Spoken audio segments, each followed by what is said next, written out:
কিন্তু শেখ মুজিবের একটা কৃতিত্বের জায়গা হচ্ছে সারা বাংলাদেশ মিলে যুদ্ধ করে ৭১-এ দেশটাকে যদি একবার স্বাধীন করে থাকে, ৭২ সালের 10ই জানুয়ারি দেশে ফেরার পথে দিল্লি হয়ে যদি ঢাকাতে আসলেন, তিনি বাংলাদেশকে দ্বিতীয়বারের মতো স্বাধীন করেছিলেন।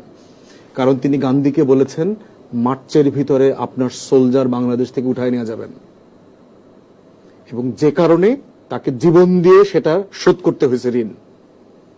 অতএব শেখ মুজিবুর রহমানের পরের দিকে অনেক ভুল ভ্রান্তি আছে যেগুলো আমরা রাইটলি সমালোচনা করি, কিন্তু তাকে এটাও স্বীকার করতে হবে সে বাংলাদেশকে দ্বিতীয়বারের মতো স্বাধীন করেছিল ভারতীয় আধিপত্যবাদ থেকে, এবং ভারত যে আমাদের উপরে চাপিয়ে দিতে চেয়েছে তার শাসন ব্যবস্থা, এই শাসন ব্যবস্থার বিপক্ষে।